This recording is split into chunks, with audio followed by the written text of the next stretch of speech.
परमगुरुभ्यो नमः। श्रीमदानन्दतीर्थभगवत्पादाचार्यगुरुभ्यो नमः। कृष्णं वन्दे मन्थपाशधरं दिव्यार्भकाकृतिं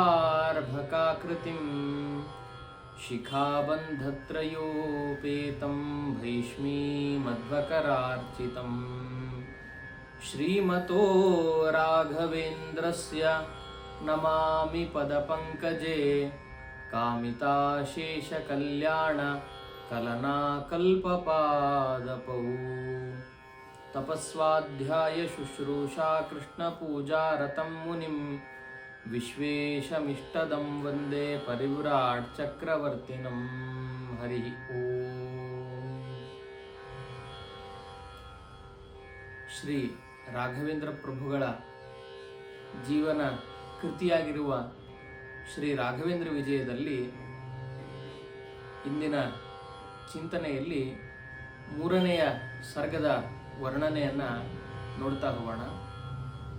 ಈ ಸರ್ಗದ ಕಥಾವಸ್ತು ವಿಷಯ ಏನು ಅಂತಂದರೆ, ರಾಘವೇಂದ್ರ ಸ್ವಾಮಿಗಳ ವಂಶ ಯಾರ ವಂಶದಲ್ಲಿ, ಯಾವ ಗೋತ್ರದಲ್ಲಿ ಅವರು ಅವತಾರ ಮಾಡಿದ್ದು, ಹಾಗೆ ರಾಯರು ಅವತಾರ ಮಾಡಿರ್ತಕ್ಕಂತಹ ಘಟ್ಟ ಈ ಸರ್ಗದಲ್ಲಿ ವರ್ಣಿತವಾಗಿದೆ. ಅದರ ಆರಂಭದಲ್ಲಿ ಅವರ ವಂಶದ ಮೂಲ ಪುರುಷರು ಯಾರು ಅಂದರೆ ಗೌತಮ ಋಷಿಗಳು. ಆ ಗೌತಮ ಋಷಿಗಳ ವರ್ಣನೆಯನ್ನು ನಾರಾಯಣಾಚಾರ್ಯರು ಮಾಡ್ತಾ ಇದ್ದಾರೆ. ಅವನಂ ಸವನಾದಿ ಸತ್ಕ್ರಿಯಾಣಾಂ ಅವನೀದಾನವ ವೈರಿಣಾಂ ನಿದಾನಂ ಭವತಿ ಸ್ಮ ಮುನೀಷಿತಾ ಗುಣಾನಾಂ ಅವಲಂಬೋ ಭುವಿ ಗೌತಮಾಭಿಧಾನಃ. ಇಲ್ಲಿ ಹೇಳ್ತಾರೆ, ಸವನಾದಿ ಸತ್ಕ್ರಿಯಾಣಾಂ, ಋಷಿಮುನಿಗಳು ಹೆಂಗೆ ಜೀವನ ಮಾಡಬೇಕು ಅನ್ನಲಿಕ್ಕೆ ಮಾರ್ಗದರ್ಶಕರಾಗಿದ್ದರಂತೆ ಗೌತಮರು. ಅಂಥ ಗೌತಮ ಋಷಿಗಳು ಸವನಾದಿ ಸತ್ಕ್ರಿಯಾಣಾಂ, ಒಳ್ಳೆಯ ಯಜ್ಞ ಯಾಗಾದಿಗಳನ್ನು ಆಚರಣೆ ಮಾಡ್ತಾ, ಜಪ ತಪ ಅನುಷ್ಠಾನ ಇವುಗಳನ್ನೆಲ್ಲ ಮಾಡ್ತಾ, ಎಲ್ಲ ಮುನಿಗಳಲ್ಲೇ ಶ್ರೇಷ್ಠರು ಅಂತ ಕರೆಸ್ಕೊಂಡಿದ್ದ ಮಹಾನುಭಾವರು ಶ್ರೀ ಗೌತಮ ಮಹರ್ಷಿಗಳು. ಅಂಥ ಗೌತಮ ಮಹರ್ಷಿಗಳ ಮಹಿಮೆ ಏನಪ್ಪ ಅಂತಂದರೆ, ಅವರ ಕಾಲದಲ್ಲಿ ಇಡೀ ಭೂಲೋಕದಲ್ಲಿ ಬರಗಾಲ ಬರ್ತದೆ. ಎಲ್ಲ ಕಡೆ ಬರಗಾಲ ಬಂದಾಗ ಜನರಿಗೆ ಕುಡಿಲಿಕ್ಕೆ ನೀರಿಲ್ಲ, ಮಳೆ ಇಲ್ಲ, ಅದರಿಂದಾಗಿ ಸರಿಯಾದ ಬೆಳೆ ಇಲ್ಲ, ಎಲ್ಲ ಕಡೆ ತುಂಬ ಹಾಹಾಕಾರ ಪ್ರಾರಂಭ ಆದಾಗ ಇಡೀ ಭೂಲೋಕದಲ್ಲಿ ಒಂದು ಕಡೆ ಮಾತ್ರ ಒಂದು ಸ್ಥಳ ಸಮೃದ್ಧವಾಗಿತ್ತು. ಯಾವುದು ಅಂದರೆ ಗೌತಮ ಮುನಿಗಳ ಆಶ್ರಮ. ಇಲ್ಲಿ ಗೌತಮರು ತಮ್ಮ ತಪಸ್ಸಿನ ಬಲದಿಂದ, ತಪೋಬಲದಿಂದ ಮೋಡಗಳನ್ನು ಸೃಷ್ಟಿ ಮಾಡಿ ಅದರಿಂದ ಮಳೆಯನ್ನು ಆ ಭೂಭಾಗದಲ್ಲಿ ಸುರಿಯುವಂತೆ ಮಾಡಿ ಒಳ್ಳೆ ಧಾನ್ಯದ ಸಸ್ಯದ ಸಮೃದ್ಧಿಯನ್ನು ಉಂಟು ಮಾಡಿದ್ರಂತೆ. ಅವರ ಮಹಿಮೆಯನ್ನು ಕೇಳ್ತಾ ಎಲ್ಲ ಬ್ರಹ್ಮಜ್ಞಾನಿಗಳು, ಮಹರ್ಷಿಗಳೆಲ್ಲ ಗೌತಮರ ಆಶ್ರಮದ ಹತ್ರ ಬರ್ತಾರೆ. ಆಶ್ರಮದ ಹತ್ರ ಬಂದಾಗ ಅಲ್ಲಿ ಜಲ ಸಮೃದ್ಧಿ, ಧಾನ್ಯ ಸಮೃದ್ಧಿ ಇರೋದನ್ನು ನೋಡಿ ಅವರಿಗೆಲ್ಲ ಜಪತಪ ಅನುಷ್ಠಾನಕ್ಕೆ ತುಂಬ ಅನುಕೂಲವಾಗುತ್ತೆ ಅಂತ ಗೌತಮರನ್ನ ಪ್ರಾರ್ಥನೆ ಮಾಡಿದಾಗ, ಆ ಎಲ್ಲ ಬ್ರಹ್ಮಜ್ಞಾನಿಗಳಿಗೆ ನಮ್ಮ ಆಶ್ರಮದಲ್ಲೇ ಇರಬೇಕು ನೀವು ಅಂತ ಒತ್ತಾಯ ಮಾಡಿ ಇರಿಸಿ ಅವರಿಗೆ ಅಶನ, ವಸನ, ವಸತಿ ಎಲ್ಲ ವ್ಯವಸ್ಥೆಯನ್ನು ಮಾಡಿ ನಿರ್ವಿಘ್ನವಾಗಿ ಜಪತಪಾನುಷ್ಠಾನ ಆಗೋ ಥರ ಗೌತಮರ ಅನುಕೂಲ ಮಾಡಿ ಕೊಡ್ತಾರೆ. ಸರಿ, ಹೀಗೆ ಬಂದು ಕಾಲಕ್ರಮೇಣ ಒಂದಲ್ಲ ಎರಡಲ್ಲ 12 ವರ್ಷ ಕಳೀತಿದೆ. 12 ವರ್ಷಗಳಷ್ಟು ದೀರ್ಘವಾದ ಬರಗಾಲ ಇತ್ತು. ಆ ಬರಗಾಲ ಮುಗಿದಾದ ಮೇಲೆ ಮತ್ತೆ ಇಡೀ ಜಗತ್ತಿನಲ್ಲಿ ಮಳೆ ಬೆಳೆ ಸುಭಿಕ್ಷ ಉಂಟಾಗ್ತದೆ. ಆದರೆ ಅವರೆಲ್ಲ ಮರಳಿ ತಮ್ಮ ತಮ್ಮ ಆಶ್ರಮಕ್ಕೆ ಹೋಗಬೇಕು ಅಂತ ಅಂದ್ಕೊಳ್ತಾರೆ. ಅಂದುಕೊಂಡ ಕಾಲಕ್ಕೆ ಗೌತಮರ ಹತ್ರ ಹೋಗಿ ಕೇಳಿದರೆ ಗೌತಮರು ಹೇಳ್ತಾರೆ, ಇಷ್ಟೆಲ್ಲ ಬ್ರಹ್ಮಜ್ಞಾನಿಗಳು ನಮ್ಮ ಆಶ್ರಮದಲ್ಲಿ ಬಂದು ತಂಗಿದ್ದೀರಿ, ನಿಮಗೆಲ್ಲ ಸೇವೆ ಮಾಡಿರ್ತಕ್ಕಂತಹ ಮಹಾಪುಣ್ಯ ನನಗೆ ಒದಗಿದೆ, ದಯವಿಟ್ಟು ಈ ಅವಕಾಶ ಮತ್ತೆ ಹಾಗೆ ಮುಂದುವರಿಯೋ ಹಾಗೆ ಅನುಕೂಲ ಮಾಡಬೇಕು, ಯಾರೂ ತಾವು ನಮ್ಮ ಆಶ್ರಮವನ್ನು ಬಿಟ್ಟು ಹೋಗಬೇಡಿ ಅಂತ ಕೂತ್ಬಿಡ್ತಾರೆ. ಹೆಂಗೆ ಹೋಗ್ಲಿಕ್ಕೆ ಸಾಧ್ಯ? ಬೇರೆಯವರಾದರೆ ಆಗಲ್ಲಪ್ಪ ಅಂತ ಹೋಗಿಬಿಡ್ತಾ ಇದ್ರು. ಆದರೆ ಆ ಋಷಿಮುನಿಗಳು, ಬ್ರಹ್ಮಜ್ಞಾನಿಗಳು 12 ವರ್ಷ ಇಂಥ ಕಷ್ಟ ಕಾಲದಲ್ಲಿ ನಮ್ಮನ್ನು ಇಟ್ಕೊಂಡವರು, ನೋಡ್ಕೊಂಡವರು, ಅದರಿಂದಾಗಿ ಅವ್ರ ಮಾತನ್ನು ಒಮ್ಮೆಲೆ ಅವರಿಗೆ ತೆಗೆದುಹಾಕ್ಲಿಕ್ಕಾಗಲಿಲ್ಲ. ಮತ್ತೆ ಒಂದು ಸ್ವಲ್ಪ ದಿವಸ ಇದ್ದರು. ಆದರೆ ಎಷ್ಟಾದರೂ ಆಗಲಿ ತಮ್ಮ ತಮ್ಮ ಮೂಲ ಸ್ಥಾನಕ್ಕೆ ಹೋಗಬೇಕು ಅನ್ನೋದು ಎಲ್ಲರ ಬಯಕೆ ಆಗಿರ್ತದೆ. ಅಂಥದ್ರಲ್ಲಿ ಅವರೆಲ್ಲ ಹೋಗಬೇಕು ಅಂತ ಆಲೋಚನೆ ಮಾಡೋ ಕಾಲಕ್ಕೆ ಏನಾಗುತ್ತೆ ಅಂದರೆ, ಗಣಪತಿ ಒಬ್ಬ ಬ್ರಹ್ಮಚಾರಿಯ ರೂಪದಲ್ಲಿ ಬಂದು ಈ ಎಲ್ಲ ಋಷಿಮುನಿಗಳ ಹತ್ರ ಪ್ರತ್ಯೇಕವಾಗಿ ಮಾತಾಡ್ತಾನೆ.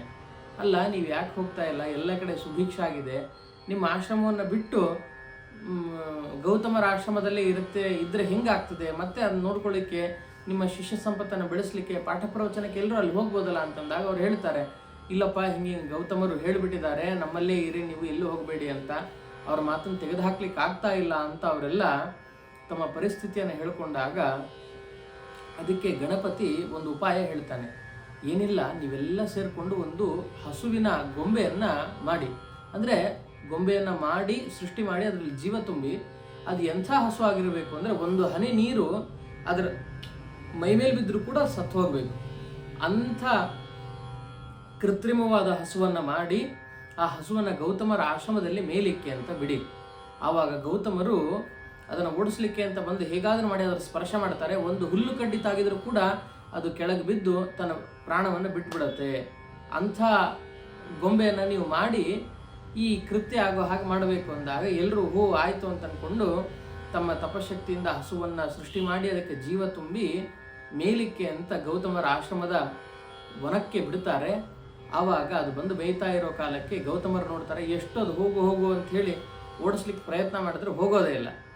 ಕೊನೆಗೆ ಏನು ಮಾಡ್ತಾರೆ ಅಂದರೆ ಒಂದು ಹುಲ್ಲು ಕಡ್ಡಿಯನ್ನು ತೊಗೊಂಡು ಅದರ ಮೇಲೆ ಎಸಿತಾರೆ ಅಷ್ಟೇ. ಎಸೆದ ಕೂಡಲೇ ಅದು ತಾಕಿದ ಕೂಡಲೇ ಅದು ಬಿದ್ದು ಒದ್ದಾಡಿ ಪ್ರಾಣವೇ ಬಿಟ್ಬಿಡ್ತದೆ. ಎಲ್ಲ ಬ್ರಾಹ್ಮಣರು ಬ್ರಹ್ಮಜ್ಞಾನಿಗಳು ಎಲ್ಲರೂ ಬಂದು, ಅಯ್ಯೋ ಗೌತಮರು ಎಂಥ ಕೆಲಸ ಮಾಡಿಬಿಟ್ರಿ, ಇದು ನಿಮ್ಮಿಂದ ಗೋಹತ್ಯೆ ಆಯ್ತಲ್ಲ ಅಂತ. ಗೌತಮರಿಗೆ ಆಶ್ಚರ್ಯ, ಹಸುವಿನ ಹತ್ಯೆಯನ್ನು ನಾನೆಲ್ಲಿ ಮಾಡಿದೆ, ನನ್ನಿಂದ ಅದು ಪ್ರಾಣವೇ ಬಿಟ್ಟಿಲ್ಲ, ಒಂದೆಲ್ಲಾದ್ರೂ ಹುಲ್ಲು ಕಡ್ಡಿ ಹಾಕಿದ್ರೆ ಅದು ಪ್ರಾಣ ಹೋಗ್ಲಿಕ್ಕೆ ಸಾಧ್ಯವ, ಏನು ಕತೆ ಅಂತ ಅವ್ರು ಎಷ್ಟು ಹೇಳಿದ್ರು ಕೇಳಲ್ಲ.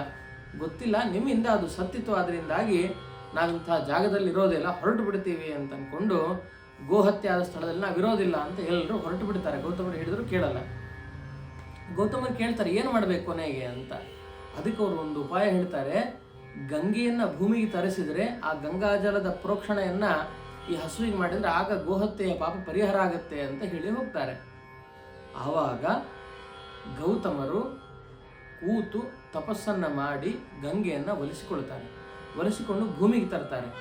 ಯಾಕೆ ತರ್ತಾರೆ ಅಂದರೆ ಗಣಪತಿ ಇಲ್ಲಿಗೆ ಬಂದಿದ್ದರ ಸಂಬಂಧ ಏನು ಅಂದರೆ ಪಾರ್ವತಿಗೆ ತನ್ನ ಗಂಡನ ತಲೆಯ ಮೇಲೆ ಗಂಗೆ ಕೂತಿರೋದು ಸ್ವಲ್ಪ ಮನಸ್ಸಿಗೆ ಕಸಿವಿಸಿ ಆಗ್ತಾ ಇರ್ತದೆ. ಆದ್ದರಿಂದಾಗಿ ಹೇಗಾದರೂ ಮಾಡಿ ಗಂಗೆಯನ್ನು ಇಳಿಸಬೇಕು ಅಂತ ಆ ಭಾವ ಬಂದು ಗಣಪತಿ ಹತ್ರ ಹೇಳ್ಕೊಂಡಾಗ ಗಣಪತಿ ಈ ಉಪಾಯವನ್ನು ಮಾಡಿರ್ತಾನೆ.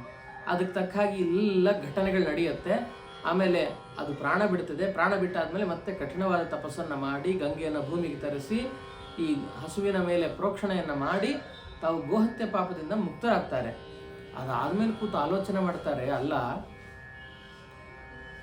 ಎಂಥ ಆಶ್ಚರ್ಯ, ಒಂದು ಹುಲ್ಲು ಕಡ್ಡಿ ಹಾಕಿದರೆ ಯಾವ ಇರುವೆ ಕೂಡ ಸಾಯೋದಿಲ್ಲ, ಅಂಥದ್ರಲ್ಲಿ ಹಸು ಸತ್ತೋಯ್ತಲ್ಲ ಹೆಂಗೆ ಅಂತ ಆಲೋಚನೆ ಮಾಡಿದಾಗ ತಮ್ಮ ಜ್ಞಾನದೃಷ್ಟಿಯಿಂದ ನೋಡಿದಾಗ ಅಲ್ಲಿ ಈ ಬ್ರಾಹ್ಮಣರೆಲ್ಲ ಸೇರಿ ಬ್ರಹ್ಮಜ್ಞಾನಿಗಳೆಲ್ಲ ಸೇರಿ ಪಿತೂರಿ ಮಾಡಿದ್ದು ಗೊತ್ತಾಗುತ್ತೆ. ಈ ಋಷಿಗಳೆಲ್ಲ ಸೇರಿ ಇಂಥ ಕಾರ್ಯ ಮಾಡಿದಾರಾ ಅಂತ ಅಂದ್ಕೊಂಡು ತುಂಬ ಕೋಪ ಬಂದು, ಹೇಗಾದರೂ ಮಾಡಿ ನಿಷ್ಠುರಾದರೂ ಪರವಾಗಿದ್ದಿಲ್ಲ, ನನಗೆ ಹೇಳಿಯೇ ಹೋಗಬೇಕಾಗಿತ್ತು, ಏನೋ ಒಂದು ಉಪಾಯವನ್ನು ಮಾಡಿ ನನ್ನ ಮೇಲೆ ಅಪವಾದ ಹಾಕಿ ಹೋಗಿಬಿಟ್ಟಿದ್ದಾರೆ ಇವರೆಲ್ಲರೂ ಅಂತ ಅಂದ್ಕೊಂಡು ಇಡೀ ಜಗತ್ತಿನಲ್ಲಿ ಎಲ್ಲರ ಜ್ಞಾನವೇ ನಾಶ ಆಗಿ ಹೋಗಲಿ ಅಂತ, ಯಾಕೆ ಇರೋ ಜ್ಞಾನವನ್ನು ನನಗೆ ಮೋಸ ಮಾಡಿಬಿಟ್ಟಿದ್ದಾರೆ ಅದನ್ನು ಬಳಸ್ಕೊಂಡು ಅಂತ ಆ ತುಂಬ ನೋವಿನಲ್ಲಿ ಒಂದು ಶಾಪ ಕೊಟ್ಬಿಡ್ತಾರೆ. ಇಡೀ ಜಗತ್ತಿನ ಒಳ್ಳೆಯ ಜ್ಞಾನವೇ ನಾಶ ಆಗಿ ಹೋಗಲಿ ಅಂತ ಶಾಪ ಕೊಡ್ತಾರೆ. ಎಲ್ಲ ಕಡೆ ಗೌತಮಸ್ಯ ಋಷೇಶಾಪಾತ್ ಜ್ಞಾನೇ ತ್ವಜ್ಞಾನತಾಂಗತೆ ಅಂತ ಹೇಳ್ತಾರೆ. ಎಲ್ಲ ಕಡೆ ಅಜ್ಞಾನ ಬಂದು ತಾಂಡವ ಆಡ್ಲಿಕ್ಕೆ ಪ್ರಾರಂಭ ಮಾಡಿದಾಗ, ಆ ಗೌತಮ ಋಷಿಗಳ ಶಾಪ ಪ್ರಭಾವ ಎಲ್ಲ ಕಡೆ ಉಂಟಾದಾಗ ದೇವತೆಗಳೆಲ್ಲ ಪರಮಾತ್ಮನ ಹತ್ರ ಪ್ರಾರ್ಥನೆ ಮಾಡಿದಾಗ ಆವಾಗ ಪರಮಾತ್ಮ ಅವರ ಪ್ರಾರ್ಥನೆಗೆ ಒಲಿದು ಭೂಲೋಕದಲ್ಲಿ ಅವತಾರವನ್ನು ತಾಳ್ತಾನೆ. ಅದೇ ಅವತಾರ ವೇದವ್ಯಾಸದೇವರ ಅವತಾರ. ಶ್ರೀಪತಿಯೇ ಕಾಯಂದು ಮೊರೆಯಿಡೆ ಪಾಪ ವಿರಹಿತಳಾದ ಯಮುನೆಯ ದ್ವೀಪದಲ್ಲಿ ಅಂಬಿಗರ ಪೆಣ್ಣಿನ ರೂಪಗೊಲಿದವನಲ್ಲಿ ಜನಿಸಿದೆ ಮಧ್ವಾಂತರ್ಗತ ವೇದವು ವ್ಯಾಸ ಕಾಯೋ ಶುದ್ಧ ಮೂರುತಿಯೇ ಸರ್ವೇಶ. ದಾಸರಾಯರು ಹೇಳ್ತಾರೆ, ಶ್ರೀಪತೆ ಕಾಯ್ಬೇಕು ನೀನೇ ಅಂತ ಎಲ್ಲರೂ ಒಕ್ಕೊರಲಿಂದ ಪ್ರಾರ್ಥನೆ ಮಾಡಿದಾಗ ಪರಮಾತ್ಮ ಅವರಿಗೆ ಅನುಗ್ರಹ ಮಾಡಿ ಮತ್ತೆ ಜ್ಞಾನಸ್ಥಾಪನೆ ಮಾಡಲಿಕ್ಕೆ ಅಂತ ಹೇಳಿ ಭೂಲೋಕಕ್ಕೆ ಅವತಾರ ಮಾಡ್ತಾನೆ. ಅದೇ ಅವತಾರವೇ ವೇದವ್ಯಾಸ ಅವತಾರ. ಹಾಗಾದರೆ ಒಬ್ಬ ಗೌತಮ ಋಷಿಗಳ ತಪಶಕ್ತಿ ಎಂಥದ್ದು ಅಂತಂದರೆ, ಪರಮಾತ್ಮನನ್ನೇ ಭೂಲೋಕಕ್ಕೆ ಅವತಾರ ಮಾಡೋ ಹಾಗೆ ಮಾಡಿ ವೇದಗಳ ವಿಭಾಗ, ಬ್ರಹ್ಮಸೂತ್ರಗಳ ರಚನೆ ಎಲ್ಲ ಆಗಲಿ ಕಾರಣ ಯಾವುದು ಅಂದರೆ ಗೌತಮ ಋಷಿಗಳ ಶಾಪ. ಹಾಗಾದರೆ ಅಂಥ ಮಹಾನುಭಾವರಿಗೆ ಪರಮಾತ್ಮನನ್ನೇ ಭೂಲೋಕಕ್ಕೆ ಕರೆಸ್ತಕ್ಕಂತಹ ಅದಮ್ಯವಾದ ಶಕ್ತಿ ಇತ್ತು. ಅಂಥ ಮಹಾನುಭಾವರ ವಂಶದಲ್ಲಿ ಒಬ್ಬರು ಆ ತಲೆಮಾರು ಬೆಳೀತಾ ಬಂದಾಗ ಅವರಲ್ಲಿ ಯಾರ್ಯಾರಿದ್ರು ಅಂತ ರಾಘವೇಂದ್ರ ವಿಜಯ ಹೇಳ್ತದೆ. ಅದೇ ಗೌತಮ ಮುನಿಗಳ ವಂಶದಲ್ಲಿ ಒಬ್ಬ ದೊಡ್ಡ ವೈಣಿಕರಿದ್ರಂತೆ, ವೀಣೆಯನ್ನು ನುಡಿಸ್ತಕ್ಕಂಥವ್ರು.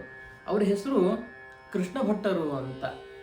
ಕೃಷ್ಣ ಭಟ್ಟರು ಅಂತಂದರೆ, ಭಟ್ಟ ಅಂದರೆ ಸಂಸ್ಕೃತದಲ್ಲಿ ಜ್ಞಾನಿ ಅಂತ ಅರ್ಥ. ಶಾಸ್ತ್ರಾಧ್ಯಯನ ಮಾಡಿರ್ತಕ್ಕಂಥವನಿಗೆ, ವೇದ ಕೋವಿದನಿಗೆ ಭಟ್ಟ ಅಂತ ಹೆಸರು. ಅಂತಹ ಕೃಷ್ಣ ಭಟ್ಟರಿಗೆ ಶಾಸ್ತ್ರಾಧ್ಯಯನವನ್ನು ಕೂಡ ಮಾಡಿದ್ರು. ಜೊತೆಗೆ ಅವರ ವೈಶಿಷ್ಟ್ಯ ಏನು ಅಂತಂದರೆ ವೀಣಾವಾದನ. ತುಂಬ ಮಂಗಳಕರವಾಗಿರತಕ್ಕಂತಹ ಶಬ್ದ ಯಾವುದು ಅಂತಂದರೆ ಒಂದು ಶಂಖದ ನಾದ, ಶಂಖದ ಧ್ವನಿ ಏನಿದೆ ಶಬ್ದ ತುಂಬ ಮಂಗಳಕರ. ಹಾಗೆ ಕೊಳಲಿನ ನಾದವು ಕೂಡ ಒಳ್ಳೆಯ ಶುಭ ಸೂಚಕ. ಆದರೆ ಹಾಗೇನೆ ಇನ್ನೊಂದು ಮಂಗಳ ಸೂಚಕ ಯಾವುದು ಅಂದರೆ ವೀಣಾ ಧ್ವನಿ ಅಂತ ಹೇಳ್ತಾರೆ. ಶಂಖ ವೀಣಾ ವೇಣುಧ್ವನಿವತ್ ಮಾಂಗಲಿಕತ್ವ ಅಂತ ಶಾಸ್ತ್ರದ ಮಾತು. ಮಂಗಳಕರ ಆಗಬೇಕು, ಮಂಗಳ ಆಗಬೇಕು ಅಂತಂದರೆ, ಶುಭ ಸೂಚನೆ ಆಗಬೇಕು ಅಂದರೆ ಶಂಖದ ಧ್ವನಿ, ಕೊಳಲಿನ ನಾದ, ವೀಣೆಯ ನಾದ ಮಾಧುರ್ಯ ನಮ್ಮ ಕಿವಿಗೆ ಬೀಳಬೇಕಂತೆ. ಅಂಥ ವೀಣಾ ಕೋವಿದರು, ವೀಣಾ ಪಾಣಿಗಳು, ಪ್ರವೀಣರು ಯಾರು? ಶ್ರೀಕೃಷ್ಣ ಭಟ್ಟರು. ಇವರು ಅದೇ ಗೌತಮ ಋಷಿಗಳ ವಂಶದಲ್ಲಿ, ಗೌತಮ ಗೋತ್ರದಲ್ಲಿ ಹುಟ್ಟಿ ಇಂಥ ಸಾಧನೆಗಳನ್ನೆಲ್ಲ ತಾವು ಜೀವನದಲ್ಲಿ ಮಾಡಿಕೊಂಡಿದ್ದರು. ಇವರ ವೈಶಿಷ್ಟ್ಯ ಏನು ಅಂತಂದರೆ, ಶ್ರೀಕೃಷ್ಣದೇವರಾಯನಿಗೆ ವೀಣೆಯ ಪಾಠವನ್ನು ಮಾಡಿದ ಗುರುಗಳಿವರು. ಕೃಷ್ಣದೇವರಾಯ ಸಕಲ ಕಲಾವಲ್ಲಭ, ಅಂಥ ಸಾಹಿತಿ, ಸಮರಾಂಗಣ ಸಾರ್ವಭೌಮ ಅಂತ ಅವನಿಗೆ ಬಿರುದಿತ್ತು. ಆ ಶ್ರೀಕೃಷ್ಣದೇವರಾಯನಿಗೆ ಪ್ರೀತಿಯಿಂದ ವೀಣಾ ವಿದ್ಯೆಯನ್ನು ಹೇಳಿಕೊಟ್ಟದ್ದಕ್ಕೆ ಅವನು ಇವರಿಗೆ ಮುತ್ತಿನ ಪೀಠವನ್ನು ತೊಡಿಸಿದ್ದ ಅಂತ ಇತಿಹಾಸ ಹೇಳ್ತದೆ. ಮುತ್ತಿನ ಪೀಠ, ಹಾಗೆ ರತ್ನ ಖಚಿತವಾಗಿರತಕ್ಕಂತಹ ಕಡಗಗಳು, ಕೈಗೆ ಹಾಕೊಳ್ತಕ್ಕಂತಹ ಕಡಗಗಳನ್ನು ತಾನು ಗೌರವದಿಂದ ಗುರುದಕ್ಷಿಣೆ ಅಂತ ಸಮರ್ಪಣೆ ಮಾಡಿದ್ದಂತೆ. ಅಂಥ ಗುರುಭಕ್ತಿ, ಅಂಥದ್ದೇ ತೂಕದ ಗುರುಗಳಿವರು. ಅದ್ರ ಜೊತೆಗೆ ಇನ್ನೊಂದು ವೈಶಿಷ್ಟ್ಯ ಏನು ಅಂತಂದರೆ, ಶ್ರೀ ಶ್ರೀ ವಿಜೇಂದ್ರ ತೀರ್ಥ ಗುರು ಸಾರ್ವಭೌಮರಿಗೂ ಕೂಡ ವೀಣಾ ಪಾಠವನ್ನು ಮಾಡಿದರು ಶ್ರೀ ಕೃಷ್ಣ ಭಟ್ಟರು. ಆದ್ದರಿಂದಾಗಿ ಅಂಥ ವಿಶೇಷವಾಗಿರತಕ್ಕಂತಹ ಗುಣ ಅವರಲ್ಲಿತ್ತು. ಅವರಿಗೊಬ್ಬ ಮಗ ಇದ್ದರು, ಕನಕಾಚಲ ಭಟ್ಟರು ಅಂತ. ಕನಕಾಚಲ ಅಂದರೆ, ಕನಕ ಅಂದರೆ ಬಂಗಾರ, ಅಚಲ ಅಂದರೆ ಬೆಟ್ಟ, ಬಂಗಾರದ ಬೆಟ್ಟ ಅಂತ ಅರ್ಥ ಕನಕಾಚಲ ಅಂದರೆ. ಅವರ ಮನೆಯೂ ಕೂಡ ಹಾಗೆ ಇತ್ತಂತೆ. ಯಾಕೆ ಅಂದರೆ ಆ ಕನಕಾಚಲ ಭಟ್ಟರು ಮತ್ತು ಶ್ರೀಕೃಷ್ಣ ದೇವರಾಯ, ವಿಜೇಂದ್ರ ತೀರ್ಥರು ಇವರೆಲ್ಲರೂ ಕೂಡ ಸಹಪಾಠಿಗಳು ವೀಣಾ ವಿದ್ಯೆಯಲ್ಲಿ. ಒಟ್ಟಿಗೆ ಎಲ್ಲ ವೀಣೆಯ ಅಧ್ಯಯನವನ್ನು, ಅದರ ಅಭ್ಯಾಸವನ್ನು ಮಾಡಿದ್ದವರು. ಅದರಿಂದಾಗಿ ಅವರ ವಿದ್ಯೆ ಏನು ಅಂತ, ವಿಜೇಂದ್ರ ತೀರ್ಥರ ವಿದ್ವತ್ ಏನು ಅಂತ ಗೊತ್ತಿತ್ತು. ಇಂಥ ಕನಕಾಚಲ ಭಟ್ಟರ ವೀಣೆಯ ಪಾಂಡಿತ್ಯ ಏನು ಅನ್ನೋದು ಕೂಡ ಕೃಷ್ಣದೇವರಾಯನಿಗೆ ಅರಿವಿತ್ತು. ಅದರಿಂದಾಗಿ ಅವನಿವರಿಗೆ ವಿಶೇಷವಾಗಿ ಸನ್ಮಾನವನ್ನು ಮಾಡಿ ಅನೇಕ ವಿಧದಿಂದ ದಾನ ಧರ್ಮಾದಿಗಳನ್ನು, ಸಂಪತ್ತನ್ನೆಲ್ಲ ಕೊಟ್ಟಿದ್ದಂತೆ. ಆದ್ದರಿಂದಾಗಿ ಇವರಿಗೆ ಕನಕಾಚಲ ಭಟ್ಟ ಅಂತ ಏನು ಕೃಷ್ಣ ಭಟ್ಟರು ಹುಟ್ಟಿದಾಗೆ ತಮ್ಮ ಮಗನಿಗೆ ಹೆಸರಿಟ್ಟರು, ಅದು ಸಾರ್ಥಕವೇ ಆಯಿತು ಅಂತ ರಾಘವೇಂದ್ರ ವಿಜಯ ವರ್ಣನೆ ಮಾಡ್ತದೆ. ಬಂಗಾರದ ಬೆಟ್ಟ ಕನಕಾಚಲ ಭಟ್ಟರು. ಆ ಕನಕಾಚಲ ಭಟ್ಟರಿಗೆ, ಆ ಭಟ್ಟರಿಗೆ ಒಬ್ಬ ಮಗ ಇದ್ದರು. ಅವರ ಹೆಸರು ತಿಮ್ಮಣ್ಣ ಭಟ್ಟರು ಅಂತ. ಈ ತಿಮ್ಮಣ್ಣ ಭಟ್ಟರು ವೀಣಾಧ್ಯಯನವನ್ನು ಮಾಡಿದ್ರು, ಶಾಸ್ತ್ರಾಧ್ಯಯನವನ್ನು ಕೂಡ ಮಾಡಿದ್ರು. ವೀಣೆಯ ವಾದನದಲ್ಲೂ ಕೂಡ ಅಂಥದ್ದೇ ಪರಿಣಿತಿ ಇತ್ತು. ಶಾಸ್ತ್ರಾಧ್ಯಯನವನ್ನು ಕೂಡ ತುಂಬ ಚೆನ್ನಾಗಿ ಮಾಡಿದ್ರು ಅಂತ. ಇವರು ವೀಣೆ ಪಾಠ ಕಲಿತದ್ದೇಲಿ ಅಂದರೆ ತಮ್ಮ ತಂದೆಯವರಲ್ಲಿ, ಜೊತೆಗೆ ವಿಜೇಂದ್ರ ತೀರ್ಥರಲ್ಲೂ ಕೂಡ ವಿಶೇಷವಾಗಿ ತಾವು ಪಾಠವನ್ನು ಕಲಿತಿದ್ರು. ಅವರ ತಂದೆ ವಿಜೇಂದ್ರರು ಸಹಾಧ್ಯಾಯಿಗಳಾದ್ರಿಂದಾಗಿ ತಂದೆ ಮಗನನ್ನು ವಿಜೇಂದ್ರ ಸ್ವಾಮಿಗಳ ಹತ್ರ ವೀಣೆಯ ಅಭ್ಯಾಸಕ್ಕಾಗಿ, ಆ ವಿದ್ಯೆಯ ಪರಿಣಿತಿಗಾಗಿ ಕಳಿಸಿದ್ರಂತೆ. ಅಂಥ ವಿಶೇಷ ವಿಜೇಂದ್ರ ಸ್ವಾಮಿಗಳಲ್ಲೇ ಸರ್ವಶಾಸ್ತ್ರಗಳ ಅಧ್ಯಯನ, ಜೊತೆಗೆ ಲಲಿತ ಕಲೆಗಳ ಅಧ್ಯಯನವನ್ನು ಮಾಡಿದ್ದವರು ಶ್ರೀ ತಿಮ್ಮಣ್ಣ ಭಟ್ಟರು. ಈ ತಿಮ್ಮಣ್ಣ ಭಟ್ಟರಿಗೆ ಕಾಲಾಂತರದಲ್ಲಿ ಮದುವೆಯನ್ನು ಮಾಡುತ್ತಾರೆ. ಮದುವೆ ಮಾಡಿದಾಗ ಅವರ ಪತ್ನಿಯ ಹೆಸರೇನಪ್ಪ ಅಂತಂದರೆ ಗೋಪಮ್ಮ ಅಂತ, ಗೋಪಿಕಾಂಬ ಅಂತ ಕರೀತಾರೆ. ಆ ಗೋಪಮ್ಮರವರೊಟ್ಟಿಗೆ ವಿವಾಹವನ್ನು ಮಾಡಿದಾಗ ಹೆಂಗಿತ್ತು ಜೋಡಿ ಅಂತಂದರೆ ಅದನ್ನು ಹೇಳ್ತಾರೆ. ವಸಿಷ್ಠಸ್ಯಾಪ್ಯರುಂಧತಿ ಅಂತ. ವಸಿಷ್ಠರಿಗೆ ಹೇಗೆ ಅರುಂಧತಿ ಎಲ್ಲದಕ್ಕೂ ಅನುರೂಪಳಾಗಿ ಸಹಕಾರವನ್ನು ಮಾಡ್ತಾ ಇದ್ಲೋ, ಅಂದರೆ ಸಹಕಾರ ಅಂದ್ರೆ ಅರ್ಥ ಏನು, ದೇವ್ರ ಪೂಜೆ ಮಾಡಬೇಕಾದ್ರೆ ಅವರಿಗೆ ಅನುಕೂಲ ಮಾಡಿಕೊಡ್ತಕ್ಕಂಥದ್ದು, ಕಾಲಕ್ಕೆ ಏನೇನು ತನ್ನ ಗಂಡನಿಗೆ ಬೇಕು ಅದನ್ನೆಲ್ಲ ಮಾಡಿಕೊಡ್ತಕ್ಕಂಥದ್ದು, ಯಾವುದರಲ್ಲೂ ಕೂಡ ಆಗೋದೇ ಇಲ್ಲ ಅನ್ನುವ ಮಾತೇ ಅವ್ರ ಹತ್ರ ಇರ್ತಾ ಇದ್ದಿಲ್ಲ. ಅಂಥ ವಿಶೇಷವಾಗಿರತಕ್ಕಂತಹ ಪತಿಯ ಸೇವೆ ಮಾಡಬೇಕು ಅನ್ನೋ ನಿಷ್ಠೆ ಅರುಂಧತಿ ದೇವಿಯರಲ್ಲಿ ಇತ್ತಂತೆ. ಹಾಗೆ ಈ ದಂಪತಿಗಳು ಕಾಣ್ತಾ ಇದ್ರು ಅಂತ ಹೇಳ್ತಾರೆ. ತಿಮ್ಮಣ್ಣ ಭಟ್ರು ಮತ್ತೆ ಗೋಪಮ್ಮನವರು ನೋಡಲಿಕ್ಕೆ ಅಷ್ಟೇ ಅನುರೂಪವಾದ ದಾಂಪತ್ಯ. ಇವರಿಗೆ ಮಕ್ಕಳಾಗಬೇಕು ಅಂತ ಆಸೆ ಆಗಿತ್ತೆ. ಅದಕ್ಕೆ ಶ್ರೀನಿವಾಸ ದೇವರ ಕುಲದೇವರು ಯಾರು ಅಂದರೆ ತಿರುಪತಿಯ ತಿಮ್ಮಪ್ಪ. ಶ್ರೀನಿವಾಸನ ದರ್ಶನವನ್ನು ಮಾಡಿಕೊಂಡು ಕಂಚಿಯ ಹತ್ರ ಇದ್ದು ಒಂದು ಅಗ್ರಹಾರದಲ್ಲಿ ವಾಸ ಮಾಡ್ತಾ ನಾರಾಯಣನ ಸೇವೆಯನ್ನು ಮಾಡ್ತಾರೆ.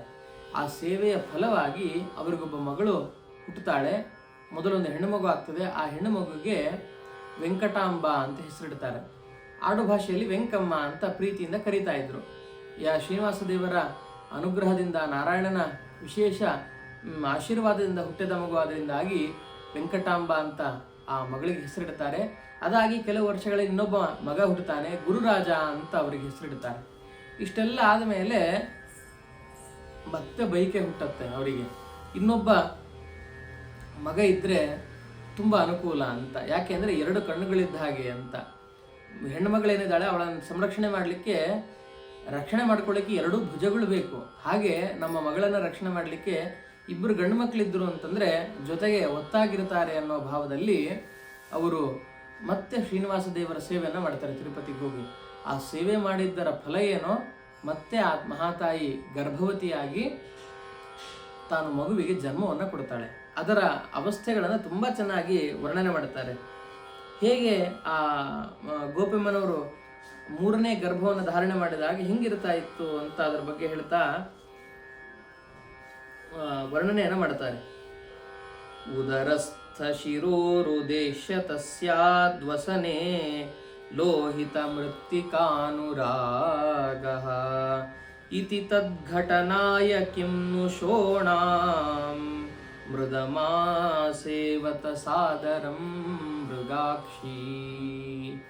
ಇಲ್ಲಿ ಹೇಳ್ತಾರೆ, ಗರ್ಭಿಣಿಯರಾದಾಗ ಬೈಕೆಗಳಿರ್ತಾವಲ್ಲ, ಈ ಗೋಪಮ್ಮನವರು ಕೂಡ ಬೈಕೆ ಆಗ್ತಾ ಇತ್ತಂತೆ. ಏನು ಬೈಕೆ ಅಂತಂದರೆ ಕೆಮ್ಮಣ್ಣನ್ನು ತಿನ್ನಬೇಕು ಅಂತ ಆಸೆ ಅವರಿಗೆ. ಕೆಮ್ಮಣ್ಣನ್ನೇ ತಿನ್ನಬೇಕು ಅಂತ ಆಸೆ. ಯಾಕಿತ್ತು ಆ ಆಸೆ ಇದ್ದಿದ್ದರಿಂದ ಏನು ಗೊತ್ತಾಗುತ್ತೆ ಇದರಲ್ಲಿ ಅಂತ ಕವಿಗಳು ಹೇಳ್ತಾರೆ. ಈ ಕೆಮ್ಮಣ್ಣನ್ನು ತಿಂದು ತಮ್ಮ ಬೈಕನ್ನು ತೀರಿಸ್ಕೊಂಡಿದ್ದಕ್ಕೆ ಅವರ ಹೊಟ್ಟೆಯಲ್ಲಿ ಹುಟ್ಟತಕ್ಕಂತಹ ಮುಂದೆ ಹುಟ್ಟುವ ಮಗು ಕೆಂಬಣ್ಣದ ಕಾವಿ ಬಣ್ಣದ ಬಟ್ಟೆಯನ್ನೇ ಧಾರಣೆ ಮಾಡಿ ಮಹಾ ಸನ್ಯಾಸಿ, ಧೀರ ಸನ್ಯಾಸಿ ಆಗ್ತಾನೆ ಅನ್ನೋದು ಸೂಚನೆ ಮಾಡಿದಂಗಿತ್ತು ಅಂತ ವರ್ಣನೆ ಮಾಡ್ತಾರೆ. ಆ ಬೈಕೆ ಎಲ್ಲವೂ ಕೂಡ ಮಗುವಿನ ಮುಂದಿನ ಬೆಳವಣಿಗೆಗೆ ಪೂರಕವಾಗಿರುತ್ತೆ ಅನ್ನಲಿಕ್ಕೆ ಈ ಪ್ರಸಂಗ ಸಾಕ್ಷಿ ಆಗ್ತದೆ.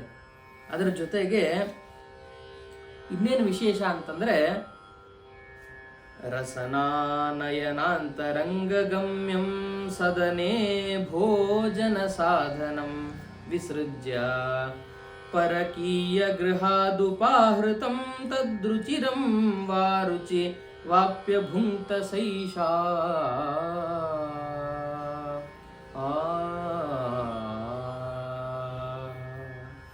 ಅವರಿಗೆ ಏನಾದರೂ ತಿನ್ನಬೇಕು ಅಂತ ಆಸೆ ಆಗ್ತದಲ್ಲ ಭೋಜನದ್ದು, ತಮ್ಮ ಮನೆಯಲ್ಲಿ ಏನು ಅಡುಗೆ ಮಾಡಿದ್ರು ಬೇಕು ಅಂತ ನೆನೆಸ್ತಾ ಇದ್ದಿಲ್ಲ ಅವರಿಗೆ. ಪಕ್ಕದ ಮನೆಯವರು ಅವ್ರು ಯಾರ್ಯಾರು ಒಳ್ಳೆಯ ರುಚಿಯಾದ ಆಹಾರ ಮಾಡ್ತಾರೋ ಅದನ್ನೇ ತರಿಸ್ಕೊಂಡು ತಿಂತಾ ಇದ್ರಂತೆ ಗೋಪಮ್ಮನವರು.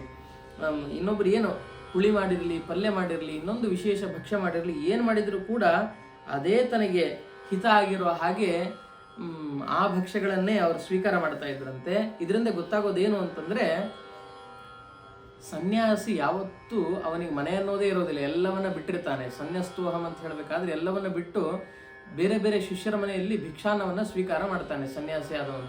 ಹಾಗೆ ಈ ಗೋಪಮ್ಮನವರ ಹೊಟ್ಟೆಯಲ್ಲಿ ಹುಟ್ಟತಕ್ಕಂತಹ ಮಗು ಮುಂದೆ ತನ್ನ ಕ್ಷೇತ್ರ ಅಲ್ಲ, ಬೇರೆ ಬೇರೆ ಶಿಷ್ಯರೆಲ್ಲ ಕೊಡ್ತಕ್ಕಂತಹ ಸೇವೆ ಮಾಡಿಸಿದಾಗ ಏನು ಭಿಕ್ಷಾನ್ನವನ್ನು ಸ್ವೀಕಾರ ಮಾಡ್ತಾರಲ್ಲ ಯತಿಗಳಾದ ಮೇಲೆ, ಅದು ಗರ್ಭಾವಸ್ಥೆಯಲ್ಲೇ ಪ್ರಕಟವಾಗ್ತಾ ಇತ್ತು ಅಂತ ವರ್ಣನೆ ಮಾಡ್ತಾರೆ. ನೋಡಿ, ಒಂದು ಮಗುವಿನ ಮುಂದಿನ ಬೆಳವಣಿಗೆಗೆ ಅದನ್ನು ಗರ್ಭದಲ್ಲಿ ತಾಯಿ ಹೊತ್ತಾಗ ಅವಳ ವರ್ತನೆಗಳು ಹೇಗಿರ್ತಾವನ್ಲಿಕ್ಕೆ ಈ ಘಟನೆಗಳೆಲ್ಲ ಸಾಕ್ಷಿಯಾಗತ್ತೆ.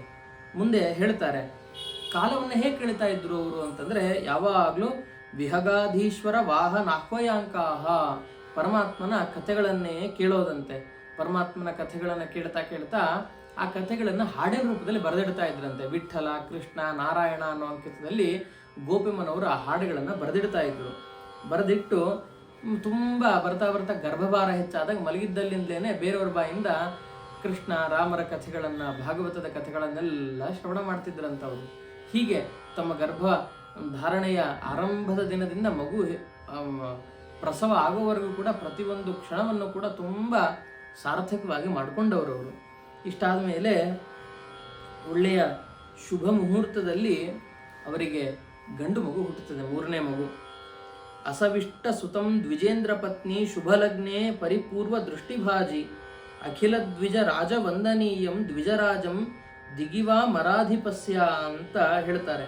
ಅಂದರೆ ಒಳ್ಳೆಯ ಶುಭಗ್ರಹಗಳ ಸಮ್ಮೇಳನ ಇದ್ದಾಗ, ಅಂದರೆ ಪೂರ್ಣಚಂದ್ರ ಮತ್ತು ಗುರುಗ್ರಹಗಳ ಒಳ್ಳೆಯ ಸಂಯೋಗದಲ್ಲಿ ಮಂಗಳಕರವಾಗಿರತಕ್ಕಂಥ ಶುಭ ಮುಹೂರ್ತದಲ್ಲಿ ಆ ತಾಯಿ ಒಬ್ಬ ಶ್ರೇಷ್ಠವಾದ ಮಗುವನ್ನು ಹಡೆದರಂತೆ. ಆ ಮಗುವೇ ಬೇರೆ ಯಾರಲ್ಲ, ನಮ್ಮ ಕಥಾನಾಯಕರಾದ ಶ್ರೀ ರಾಘವೇಂದ್ರ ತೀರ್ಥ ಗುರು ಸಾರ್ವಭೌಮರು. ಈ ಮಹಾನುಭಾವರು ಹುಟ್ಟಬೇಕಾದ್ರೆ ಹೀಗೆಲ್ಲ ಮನೆಯಲ್ಲಿ ಆ ಗರ್ಭವಾಸದ ತನ್ನ ತಾಯಿ ಗರ್ಭಿಣಿಯಾದ ಘಟನೆಗಳನ್ನೆಲ್ಲ ರಾಘವೇಂದ್ರ ವಿಜಯ ಈ ಥರ ವರ್ಣನೆ ಮಾಡುತ್ತದೆ. ಈ ವಿಷಯ ಆ ತಿಮ್ಮಣ್ಣ ಭಟ್ಟರಿಗೆ ತಿಳಿಸ್ತಾರೆ. ಎಲ್ಲರೂ ಬಂದು ತಿಳಿಸಿದ ಕೂಡಲೇ ಬಹಳ ಆನಂದ ಆಗಿ, ಸಹಿತಾತ್ಮಜ ಜನ್ಮವಾಕ್ ಸುಧಾಬ್ಧೆ ಸರಿತೋಸವು ಸಲಿಲೆ ಮಮಜ್ಜ ವಿಪ್ರಹ, ಈ ವಿಷಯ ಕೇಳಿದ ಕೂಡಲೇ ಬಹಳ ಆನಂದ ಆಗಿ ನದಿಯಲ್ಲಿ ಹೋಗಿ ಸ್ನಾನವನ್ನು ಮಾಡ್ತಾರೆ. ತಿಮ್ಮಣ್ಣ ಭಟ್ಟರು ಸ್ನಾನವನ್ನು ಮಾಡಿ ಶುದ್ಧಿ ಸ್ನಾನವನ್ನು ಮಾಡ್ಕೊಂಡು ಬಂದು ಬಹಳ ಆನಂದ ಆಗಿಬಿಡ್ತದೆ. ಆನಂದ ಆಗಿ ಪಿತೃಋಣ ಪರಿಹಾರಕ್ಕೆ ಪುತ್ರ ಜನನವಾಯಿತು ಅಂತ ಚಿಂತನೆ ಮಾಡ್ತಾ ದೇವರಿಗೆ ಬಾರಿಗೆ ನಮಸ್ಕಾರಗಳನ್ನು ಸಮರ್ಪಣೆ ಮಾಡ್ತಾರೆ. ಯಾಕೆಂದ್ರೆ ದೇವರ ಅನುಗ್ರಹ ಆಗಲಿ ಅಂದ್ರೆ ಮಕ್ಕಳೇ ಆಗೋದಿಲ್ಲ. ದೇವರ ಅನುಗ್ರಹ ಆದ್ರೆ ಮಾತ್ರ ಮಕ್ಕಳು. ಹಂಗನ್ ಮಾತ್ರಕ್ಕೆ ಮಕ್ಕಳಲ್ಲೇ ಇರೋದಕ್ಕೆ ಗತಿಯೇ ಇಲ್ವಾ ಅಂತ ಪ್ರಶ್ನೆ ಬಂದರೆ ಹಾಗಲ್ಲ. ಅಪುತ್ರಸ್ಯ ಗತಿರ್ನಾಸ್ತಿ ಅಂತ ಒಂದು ಮಾತಿದೆ. ಆದರೆ ಅವರಿಗೆ ಗತಿಯೇ ಇಲ್ಲ ಅನ್ಲಿಕ್ಕೆ ಏನು ಸದ್ಗತಿ ಆಗಲ್ಲ ಅಂತ ಅರ್ಥ ಅಲ್ಲ, ಆಗ್ತದೆ. ಪರಮಾತ್ಮನನ್ನು ದೃಢವಾಗಿ ನಾವು ನಂಬ್ಕೊಂಡ್ರೆ ದೇವರೇ ಮಗನ ರೂಪದಿಂದ ಬಂದು ಪುತ್ ಅನ್ನೋ ನರಕದಿಂದ ನಮ್ಮನ್ನು ರಕ್ಷಣೆ ಮಾಡ್ತಾನೆ. ಆದ್ದರಿಂದಾಗಿ ಅವನಿಗೆ ಪುತ್ರ ಅಂತ ಹೆಸರು. ಪುನ್ನಾಮ ನರಕಾತ್ರಾಯತೆ ಇತಿ ಪುತ್ರ ಅಂತ. ದೇವರನ್ನು ಹೀಗೆ ನಂಬಬೇಕು. ಅಂಥ ಪರಮಾತ್ಮನಿಗೆ ಬಾರಿ ನಮಸ್ಕಾರವನ್ನು ಮಾಡ್ತಾ ಬಹಳ ಆನಂದದಿಂದ ಮನೆಗೆ ಬರ್ತಾರೆ. ಮನೆಗೆ ಬಂದು ಮಗುವಿಗೆ ಜಾತಕರ್ಮವನ್ನೆಲ್ಲ ಮಾಡ್ತಾರೆ. ಜಾತಕರ್ಮವನ್ನು ಮಾಡಿ ಆದಮೇಲೆ ಅದರಲ್ಲಿ ಆಹುತಿ ಕೊಡ್ತಾ ಇರ್ತಾರೆ ಯಜ್ಞ ಮಾಡಬೇಕಾದ್ರೆ. ಆವಾಗ ಈ ಬೆಂಕಿ ಮೇಲ್ಮುಖವಾಗಿ ತುಪ್ಪದ ಆಹುತಿ ಕೊಟ್ಟಾಗ ಉರಿಯುತ್ತಲ್ಲ, ಅದು ಮೇಲೆ ಬರ್ತಾ ನೇರವಾಗಿ ನಿಲ್ಲಲ್ಲ, ಈ ಕಡೆ ಚಲಿಸ್ತಾ ಇರುತ್ತೆ.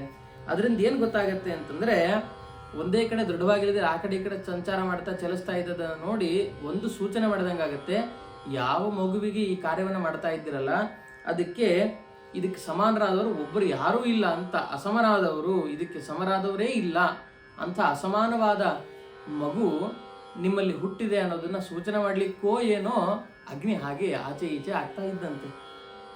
ಪರಿತಃ ವಲತಸ್ತುರೀಯ ಧರ್ಮೇ ಹವಿರಾದ ಜನ ಕಾರ್ಪಿತಂ ಹುತಾಶಃ ಅಂತ ಹೇಳಿ ಆ ತುಪ್ಪದ ಆಹುತಿಗಳನ್ನು ಕೊಡಬೇಕಾದ್ರೆ ಅಗ್ನಿ ಹೀಗೆ ಓಲಾಡ್ತಾ ಇದ್ದಂತೆ. ನಿಮ್ಮ ಮಗನಿಗೆ ಸಮನಾದ ವ್ಯಕ್ತಿ ಯಾರೂ ಇಲ್ಲ ಅಂತ, ಅಂಥ ಅಸಮಾನ ಶಿಶು ನಿಮ್ಮ ಮಗು ಅಂತ ಸೂಚನೆ ಮಾಡ್ತಿದ್ರಂತೆ. ಹೀಗೆ ಆ ಮಗುವಿಗೆ ಜಾತಕರ್ಮ ಇದನ್ನೆಲ್ಲ ಮಾಡಿ ಆದಮೇಲೆ ಅವರಿಗೆ ನಾಮಕರಣವನ್ನು ಮಾಡ್ತಾರೆ. ನಾಮಕರಣದ ಹೆಸರೇನಪ್ಪ ಅಂತಂದರೆ ವೆಂಕಟನಾಥ ಅಂತ ಅವರಿಗೆ ಹೆಸರನ್ನು ಇಡ್ತಾರೆ. ವೆಂಕಟನಾಥ ಪರಮಾತ್ಮನ ಹೆಸರು, ಪಾಪಗಳನ್ನು ಪರಿಹಾರ ಮಾಡ್ತಾನೆ, ಅದರಿಂದಾಗಿ ಅವನಿಗೆ ವೆಂಕಟನಾಥ ಅಂತ ಹೆಸರು. ತಮ್ಮ ಚಿಂತನೆಯನ್ನು, ತಮ್ಮ ಸ್ಮರಣೆಯನ್ನು ಯಾವ್ಯಾವ ಭಕ್ತರು ಮಾಡ್ತಾರೋ ಮುಂದೆ ಆ ಎಲ್ಲ ಭಕ್ತರ ಪಾಪ ಕಳೆದು ಉದ್ಧಾರ ಮಾಡುವ ಶಕ್ತಿ ಈ ಪುಟ್ಟ ಮಗುವಿನಲ್ಲಿ ಇರುತ್ತೆ ಅನ್ನೋ ಕಾರಣಕ್ಕೆ ಅದನ್ನು ಸೂಚನೆ ಮಾಡಲಿಕ್ಕೋ ಏನೋ ವೆಂಕಟನಾಥ ಅಂತ ಆ ಮಗುವಿಗೆ ಹೆಸರನ್ನಿಡ್ತಾರೆ. ಹೆಸರನ್ನಿಟ್ಟಾದ ಮೇಲೆ ಅದಕ್ಕೆ ಅಕ್ಷರಾಭ್ಯಾಸವನ್ನು ಮಾಡ್ತಾರೆ. ಅಕ್ಷರಾಭ್ಯಾಸ ಮಾಡಬೇಕಾದ್ರೆ ಹೇಗಿರ್ತಾ ಇತ್ತು ಅಂದರೆ ಅದನ್ನು ಹೇಳುತ್ತೆ ರಾಘವೇಂದ್ರ ವಿಜಯ.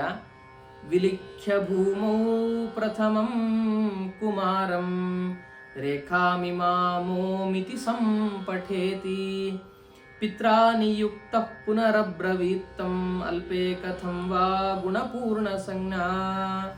ನೆಲದ ಮೇಲೆ ಮಗುವಿನ ಕೈಯ ನಡೆಸಿ ಓಂ ಅಂತ ಅಕ್ಷರವನ್ನು ಬರೆದು ಇದನ್ನು ಓಂ ಅಂತ ಹೇಳಪ್ಪ ಕಂದ ಅಂತ ತಿಮ್ಮಣ್ಣ ಭಟ್ರು ಆ ಪುಟ್ಟ ಮಗುವಾದ ವೆಂಕಟನಾಥನಿಗೆ ಹೇಳ್ತಾರೆ.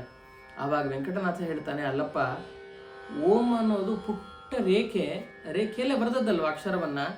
ಆದ್ರಿಂದಾಗಿ ಈ ಓಂಕಾರ ಪುಟ್ಟದಾದ ಅಕ್ಷರ ಎಲ್ಲ ಕಡೆ ವ್ಯಾಪ್ತನಾದ ಪರಮಾತ್ಮನನ್ನ ಹೇಗೆ ಹೇಳತ್ತೆ ಅಂತ ಕುತೂಹಲದಿಂದ ಪ್ರಶ್ನೆ ಮಾಡಿದಂತೆ. ಸಣ್ಣ ಕೂಸಿಗೆ ಅಂಥ ವಯಸ್ಸಲ್ಲಿ ಆ ಪ್ರಶ್ನೆ ಬರುತ್ತೆ ಅಂದರೆ ಎಷ್ಟು ಆಶ್ಚರ್ಯ. ಇವತ್ತಿನ ಮಕ್ಕಳಲ್ಲಿ ಈ ರೀತಿಯಾದ ಬೆಳವಣಿಗೆನ ನಮಗೆ ಕಾಣೋದಿಲ್ಲ ಕುತೂಹಲದ್ದು ಸಣ್ಣ ವಯಸ್ಸಲ್ಲಿ. ಯಾಕೆ ಕಾಣಲ್ಲ ಅಂದರೆ ಬೆಳೆಸ್ತಕ್ಕಂತಹ ಕ್ರಮ ತುಂಬ ವಿಭಿನ್ನ. ಆದ್ರಿಂದಾಗಿ ಯಾವುದೇ ಹೆಣ್ಣುಮಗಳು ಗರ್ಭಿಣಿ ಅಂತ ಆದರೆ ಒಳ್ಳೆ ವಿಷಯಗಳನ್ನು ಕೇಳಿದ್ರೆ ಮುಂದೆ ಹುಟ್ಟುವ ಮಗು ತುಂಬ ಒಳ್ಳೆಯದಾಗ್ತದೆ ಅಂತನ್ಲಿಕ್ಕೆ ಈ ಪ್ರಸಂಗ ಜ್ವಲಂತ ನಿದರ್ಶನವಾಗಿ ನಿಲ್ತದೆ. ಆ ಮಗು ಕೇಳುತ್ತೆ, ಅಲ್ಲಪ್ಪ, ಓಂಕಾರ ಬರೆದು ಓಂ ಅಂತ ಹೇಳಲಿಕ್ಕೆ ಹೇಳ್ತೀಯಾ? ಈ ಓಂ ಅನ್ನೋದು ದೇವ್ರ ಹೆಸರಲ್ವಾ? ದೇವ್ರ ಹೆಸರು ಓಂ ಅನ್ನೋದ್ರಿಂದ ಮಾತ್ರ ಹೆಂಗೆ ಗೊತ್ತಾಗುತ್ತೆ? ಯಾಕೆಂದ್ರೆ ದೇವ್ರು ಎಲ್ಲ ಕಡೆ ವ್ಯಾಪ್ತನಾಗಿದ್ದಾನೆ, ಅನಂತ ಗುಣಗಳು ಅವನಲ್ಲಿದೆ. ಅನಂತ ಗುಣಗಳನ್ನು ಹೊಂದಿರುವ ಪರಮಾತ್ಮ ಕೇವಲ ಓಂಕಾರದಲ್ಲಿ ಹೆಂಗಿದ್ದಾನೆ ಅಂತ ಕುತೂಹಲದಿಂದ ಮಗು ಪ್ರಶ್ನೆ ಮಾಡಿತಂತೆ. ಎಲ್ಲರಿಗೂ ಆಶ್ಚರ್ಯ. ಇತಿ ವದಂತಂ ಅವೇಕ್ಷ ಸುಹೃಜ್ಜನಾ ಶ್ರುತಿ ಶಿರೋ ದೃಢ ವಾಸನ ಮಾನಸಂ ಕಥಮಯಂ ಈದೃಶ ವಾಕ್ಪಿತ ಸುಕೃತವಾನಿತಿ ವಿಸ್ಮಯಿನೋ ಭವನ್ ಅಂತ. ಅಲ್ಲ, ಮಗು ಈ ವಯಸ್ಸಲ್ಲೇ ಇಷ್ಟು ಚುರುಕಾದ ಪ್ರಶ್ನೆಯನ್ನು ಕೇಳ್ತಾ ಇದೆ ಅಂತಂದರೆ ಜನ್ಮಾಂತರದಲ್ಲಿ ಉಪನಿಷತ್ತಿನ ಸಂಸ್ಕಾರ, ಜ್ಞಾನದ ಸಂಸ್ಕಾರ ಈ ಮಗುವಿನ ಮನಸ್ಸಲ್ಲಿ ಹಾಗೆ ಗಟ್ಟಿಯಾಗಿ ಕೂತಿರಬೇಕು. ಅದರಿಂದಾಗಿ ಇಂಥ ಮಾತನ್ನು ಹೇಳ್ತಾ ಇದೆ ಅಂತಂದರೆ ಇದು ಯಾವುದೋ ಸಾಧಾರಣವಾದ ಶಿಶುವಲ್ಲ, ತುಂಬ ವಿಶಿಷ್ಟವಾದ ಮಗುವೇ ಇರಬೇಕು ಅಂತ ಅವರೆಲ್ಲರೂ ಕೂಡ ಬಹಳ ಆಶ್ಚರ್ಯಪಟ್ಟರಂತೆ. ಇಷ್ಟೆಲ್ಲ ಆದಮೇಲೆ ತನೂಜಾಮಷ್ಟಾಬ್ಧಾಂ ಸಸಹಜಯುಗಾಂ ಕಾವ್ಯಕುಶಲಾಂ ಸುಭದ್ರಾಂ ಭದ್ರಾಂಗೀಮಿವ ಮುಸಲಿಕಂ ಸಾರಿ ಸಹಿತಾಂ ಸದದ್ಯಾಂ ಕಸ್ಮೈಚಿದ್ವಿದಿತ ಕುಲ ಸಂಜಾತ ವಿದುಷೇ ಚಕಾರೇತ್ಥಂ ಬುದ್ಧಿಂ ತನಯ ವದನಾಲೋಕಮುದಿತಃ. ಇಂಥ ವೆಂಕಟನಾಥರ ಬುದ್ಧಿಯನ್ನ, ಅವರ ತೇಜಸ್ಸನ್ನ ನೋಡಿ ಬಹಳ ಆನಂದ ಆಗಿತ್ತಂತೆ ತಿಮ್ಮಣ್ಣ ಭಟ್ಟರಿಗೆ. 3 ಮಕ್ಕಳು, ವೆಂಕಮ್ಮ, ಗುರುರಾಜರು, ವೆಂಕಟನಾಥ, 3 ಮಕ್ಕಳು ನೋಡ್ಬೇಕಾದ್ರೆ ಬಹಳ ಆನಂದ ಆಗೋದಂತೆ. ಅದನ್ನು ನೋಡಿದಾಗ ಹೆಂಗಿತ್ತು ಅಂತಂದ್ರೆ, ಮಗಳು ಕೂಡ ಸಾಮಾನ್ಯ ಅಲ್ಲ, ಒಳ್ಳೆ ಕಾವ್ಯ ಸಾಹಿತ್ಯ ಗ್ರಂಥಗಳನ್ನು ಓದಿದ್ರಂತೆ ವೆಂಕಟಾಂಬ. ಸಣ್ಣ ವಯಸ್ಸಲ್ಲೇ ವೆಂಕಮ್ಮನವರು ಅದನ್ನು ಓದಿ ಒಳ್ಳೆ ವಿದುಷಿ ಆಗಿದ್ರಂತೆ. ಅದನ್ನು ನೋಡಿದರೆ ಹೆಂಗೆ ಕಾಣುತ್ತೆ ಅಂತಂದರೆ, ಮುಸಲಿ ಕಂಸಾರಿ ಸಹಿತಾಂ ಅಂತ ಹೇಳ್ತಾರೆ. ಬಲರಾಮ ಕೃಷ್ಣರಿಂದ ಒಡಗೂಡಿದ ಸುಭದ್ರೆ ಎಷ್ಟು ಮುದ್ದಾಗಿ ಪೂರಿ ಕ್ಷೇತ್ರದಲ್ಲಿ ತಾನು ದರ್ಶನವನ್ನು ಕೊಡ್ತಾಳೋ ಅಷ್ಟೇ ಮುದ್ದಾಗಿ ಕೃಷ್ಣ ಬಲರಾಮರ ಮಧ್ಯದಲ್ಲಿರುವ ಸುಭದ್ರೆಯಂತೆ ಈ ಗುರುರಾಜ ಭಟ್ರು ವೆಂಕಟನಾಥರ ಮಧ್ಯದಲ್ಲಿ ಈ ವೆಂಕಟಾಂಬ ಕಾಣ್ತಾ ಇದ್ಲು ಅಂತ ಆ ವೈಭವವನ್ನು ವರ್ಣನೆ ಮಾಡ್ತಾರೆ. ಇಷ್ಟಾದ ಮೇಲೆ ಅವರು ಆಲೋಚನೆ ಮಾಡಿದ್ರಂತೆ, ಆಯಿತು, ಮಗಳಿಗೆ ನಿಧಾನಕ್ಕೆ ವಯಸ್ಸಾಗ್ತಾ ಬಂತು, ಸಕಾಲಕ್ಕೆ ವಿವಾಹವನ್ನು ಮಾಡಬೇಕು ಈ ಮಗಳಿಗೆ ಅಂತ ಆಲೋಚನೆ ಮಾಡಿ ಯಾರಿಗೆ ಇವಳನ್ನು ಕೊಟ್ಟು ಮದುವೆ ಮಾಡಬೇಕು ಅನ್ನೋದು ಅಂತ ಆ ಮಗಳ ವಿವಾಹದ ವಿಷಯದಲ್ಲಿ ಚಿಂತನೆಯನ್ನು ಪ್ರಾರಂಭ ಮಾಡಿದ್ರಂತೆ. ಆ ಮದುವೆಯಾಗ್ತಕ್ಕಂತಹ ವರ ಯಾರು ಅನ್ನುವ ಅಂಶವನ್ನು ಮುಂದೆ 4ನೆಯ ಸರ್ಗದಲ್ಲಿ ನಾರಾಯಣಾಚಾರ್ಯ ನಿರೂಪಣೆ ಮಾಡ್ತಾರೆ ಅಂತ ಹೇಳ್ತಾ 3ನೆಯ ಸರ್ಗದ ಸಂಕ್ಷಿಪ್ತ ಅನುವಾದವನ್ನು ಮುಗಿಸ್ತಾ ಇದ್ದೇನೆ. ಶ್ರೀಕೃಷ್ಣಾರ್ಪಣಮಸ್ತು.